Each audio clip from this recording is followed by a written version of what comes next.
Yeah, as said, I'm Jan. I'm talking about best practices, very small projects here. Maybe starting with one question like, who is maintainer in an open source project? Great. And who is like one of less than 5 maintainers that are active on that project? Great. Are there single maintainers? Okay. Great. Then I know that that talk has some relevance for the audience directly, I hope. So the talk is for anyone who helps peers to get better at their craft and also for people who struggle with working in the right way, whatever that will be. Since the talk is titled Best Practices in Very Small Projects, what are very small projects? And we jump back. OK. And why do they matter? So first of all, maybe sort of as a working definition here, with small projects that I talk about here, I mean projects that are open source software that have few or only one contributor and that are cared for. So it's not like throwaway code that you put on a gist and then it just lies there. And small software can be very important since on one hand, like the small project might grow and get more contributors if people are interested. Shout out to the Hair Talk earlier this day. And also projects might stay small, and that is also OK. Probably most of you know that comic here. A project some random person in Nebraska has been thanklessly maintaining since 2003. That is no outlier. Very many open source projects use code that is maintained by hobbyists. And now you would say, like, OK, hobbyists, like people who are not paid for that, who do that like in 1 or 2 hours a week, that is no problem. Like early Linux was hobbyist code, but that doesn't mean there's no collaboration. But if you look at that diagram by Josh Brasses, these are counts for collaborators on GitHub packages connected to NPM. NPM, the standard repository for JavaScript packages. What do we see here? The collaborator counts on the 13,000 most popular GitHub repos. Those are the ones with more than 1 million downloads. And the projects with just one collaborator are almost as many in those sample as all other with more collaborators combined. So that is quite a big amount, I think. And thus, Josh Brasses says, open source is one person in very many cases. So if you were one of those people who showed their hand, you're not in the majority, but almost, at least according to that data set there. And that is important to me also personally, aside of my job at university as wissenschaftlicher Mitarbeiter in media ethnography. I do some coachings and I consult smart projects via an agency called Superbloom. And that is supported via the Prototype Fund grants. So the projects get some support. They are sometimes one person, sometimes several. And I try to coach them on improving their UX design, their documentation, their code. And for this know-how, there's one challenge, which is like most methods that you can read about, that you find in books, that you get told about at the conferences like this one are for larger projects. Like just some examples, not singling them out as any bad methods. I like both. Just as an example here, if you look at Scrum, a method explicitly for small teams, you need at least 2 supporting roles, and then you have 1 developer, but probably you want more. Otherwise, you have 2 people supporting that 1 developer. So might have a team of at least 5 people working with Scrum usually. That is already like a group of people you need to pay for to get together. It's 5 more than on a lot of open source projects. Closer to home, maybe that. A book that I really love about face on user research that sort of codified the method of personas and suggest a team of 2 designers per user interview. And quite a lot of interviews, you can do different calculations how many you need. But that is probably also more than a person sort of as a hobbyist maintainer can do. I think that is really helpful. I worked according to that method. I'm not pointing that out as sort of unusually difficult or whatever. It's too difficult and too hard to pull off for most projects I coach, at least. So there is infrastructure for working in the right way. Like you had team size, you have budget, you have buying, using the right tools. And like, for example, if you employ a designer, you want that designer to work usually like 50 or 100%, but not like 10%. Like you need enough experty work for them to do. And those things are very often implicit in methods. Like usually people don't come there and say like, okay, don't use that method if, and then you get an elaborate intro on that. So, question, why is that this way? Like, who makes the methods? And with that, I'm going a bit to my academic home turf. Here, sociology of professions. And this is the question, like, who suggests the methods? Who gets to build those methods?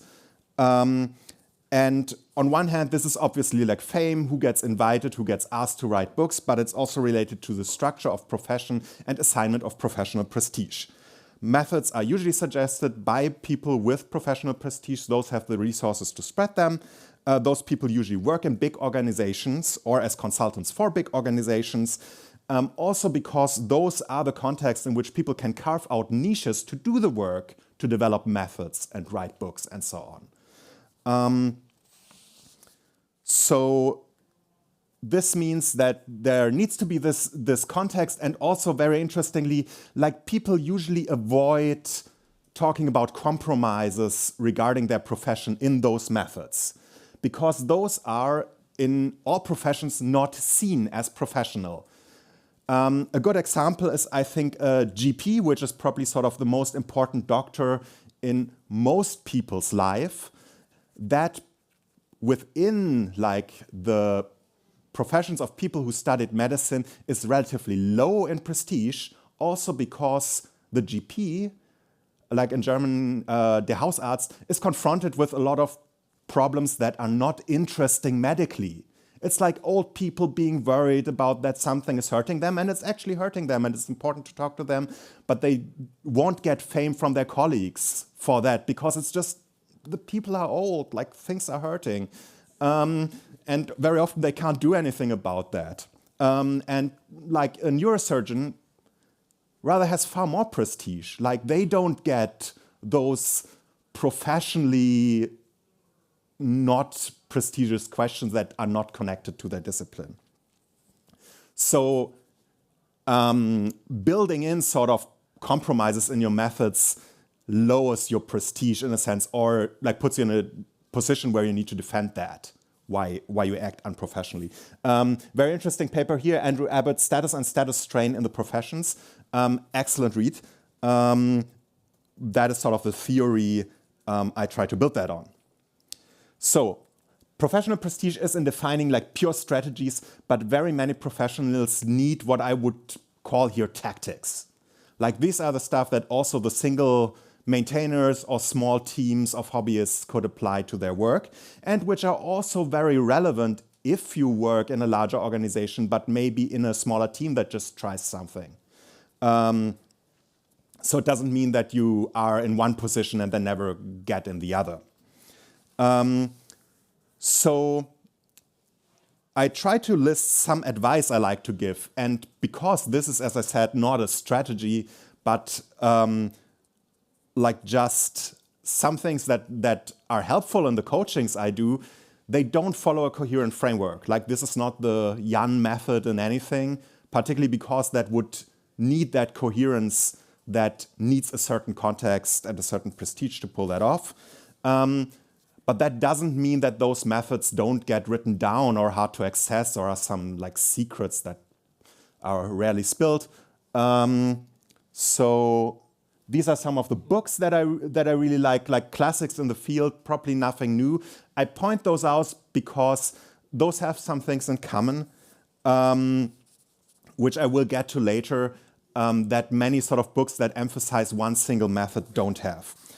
So just going through my personal favorites here that have been most useful. For small projects, this is tracer bullet development.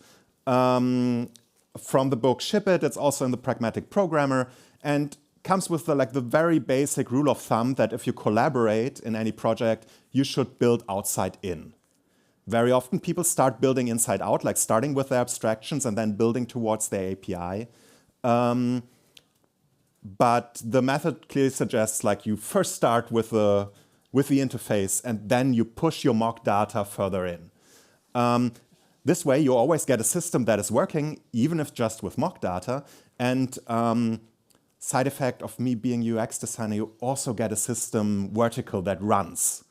And that is really nice if I want to show it to users. So also nice for collaboration with designers.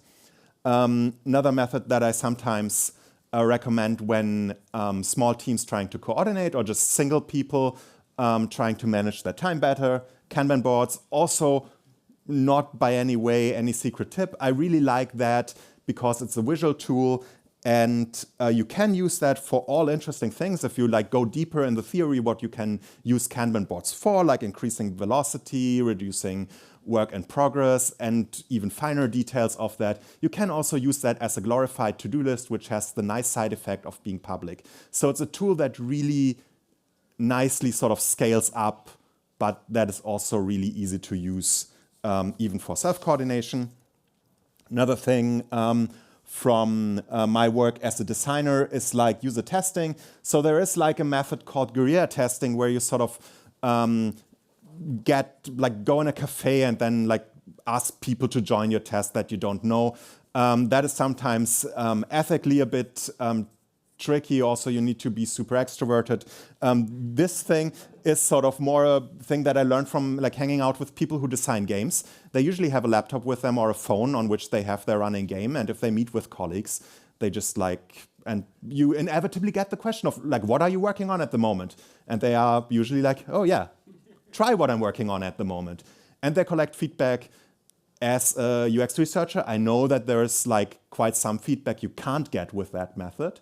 It's like any testing method has like their pros and cons. That is a very easy one. And there are a lot of games that are improved immensely by like talking to peers and just trying things out regularly. So that seems to be a really neat method. Last but not least, something I noted when like working with open source projects, there's very often when designers come in, there's this idea of like design being prototypically doing like changes about interaction and visual appearance. What often gets overlooked, that reviewing strings for usability is really easy because those are usually like in one file and they can be changed without going into any conflicts with the developers who then sort of need to be suggested. Can you change this? Can you put in another like UI? This is a like relatively recent example from Inkscape where they just started changing those strings here. It's like insert node at min x will be replaced by add node to left. Like we don't need to understand what exactly that interface does, but I think it's fairly clear that min x is probably less intuitive for most people who don't know the code behind that than add node to left. So those things that turned out to be useful for me in working in small projects myself or consulting small projects have those commonalities that they are usually coming as tips, as rule of thumbs, and as how-tos instead of methods and frameworks that demand like a large group following them coherently and thus also a lot of power for getting them introduced. Some of those books that I showed earlier are also written for people whose main job it is not to be, for example, a UX designer, but who need to do that on the side. This was particularly the Apple interface guidelines and Don't Make Me Think, particularly written for that target group. So like when you go sort of out of the core of the profession, you sometimes get more of those practical small project compatible tips. I think, and they make few assumptions about particular infrastructure or resources. A lot of them work for a single person. And then if they are neat, they also like can be scaled for a team as like, for example, using a Kanban board or like structuring your own code writing by using sort of this outside-in method and pushing the mock data in tracer bullet development. So, summary and outlook. Methods often assume resources that many people don't have, and that mismatch is explainable by the way professional prestige is assigned to people and who gets invited to write books and speak at conferences. Applicable ways to work for smaller projects are rather tactical than strategic in many cases. And what can you do is obviously taking part in that professional exchange as a community, find, describe, and share and refine your ways of work, particularly the parts that are not large-scale strategies, but locally applied tactics. And I think one historical example by now would be sort of the C2 wiki, in which a lot of like pattern-driven programming and agile development have been originally developed in the mid-90s, where professionals exchanged about their ways of work. So I think that is still a great model for collaboration and developing our professions for big strategies and tactics alike. So thanks a lot.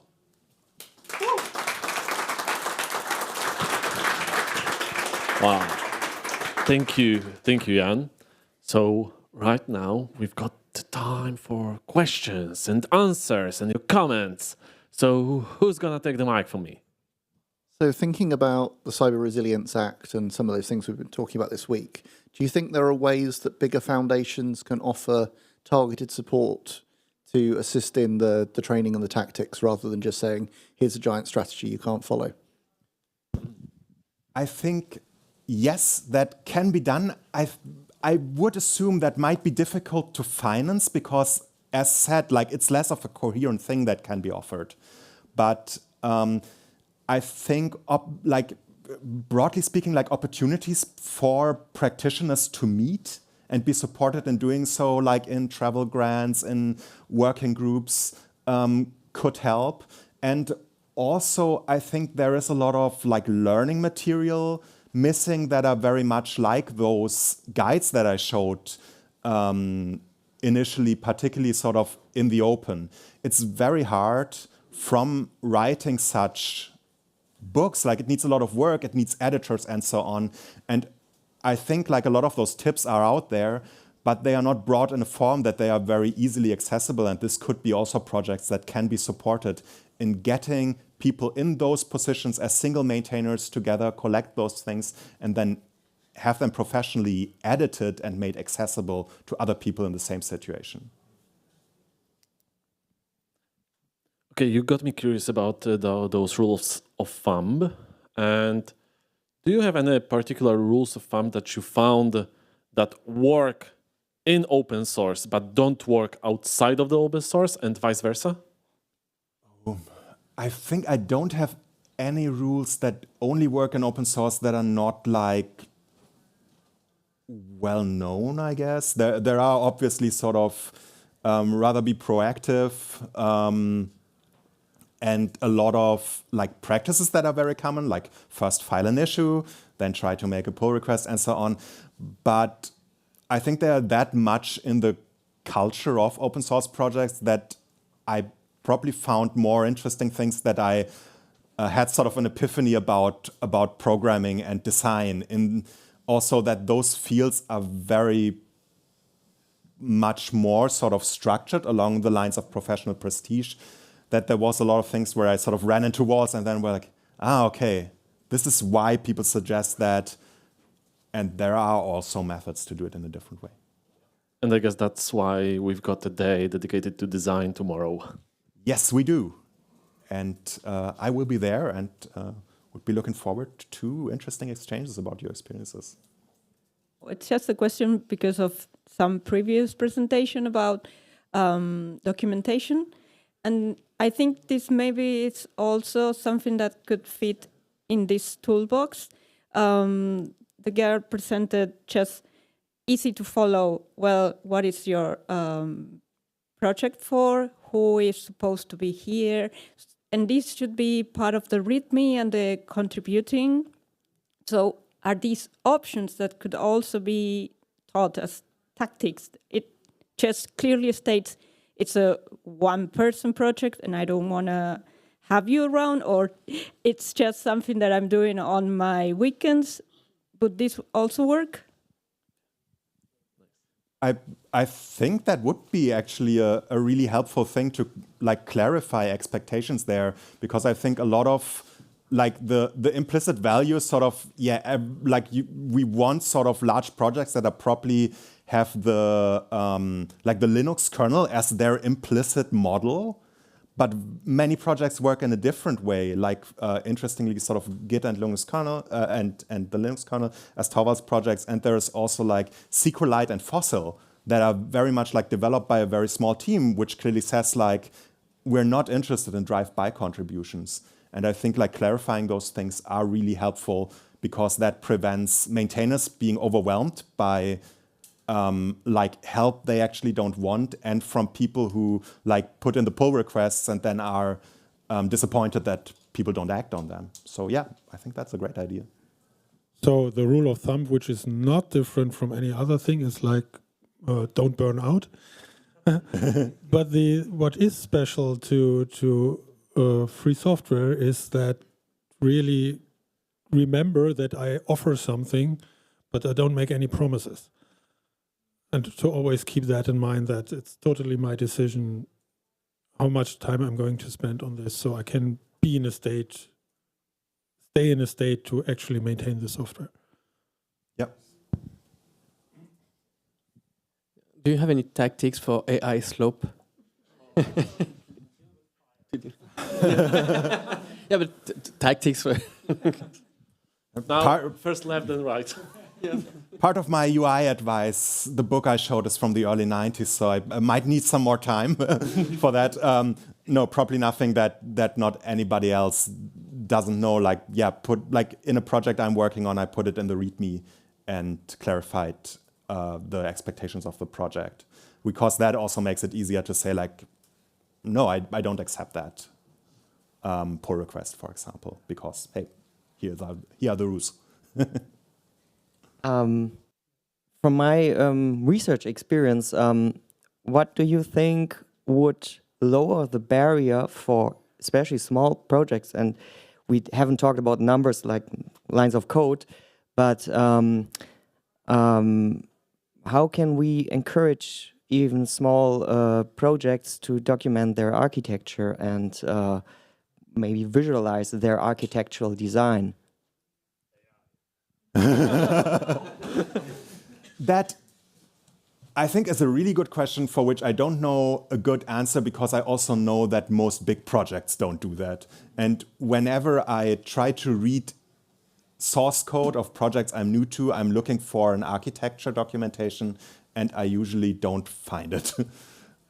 So, hey, it's not a tip or rule of thumb, it's just an appeal, like, please document your architecture. It's so helpful for beginners. Please, but really, please document. Really loud applause, please, from Jan.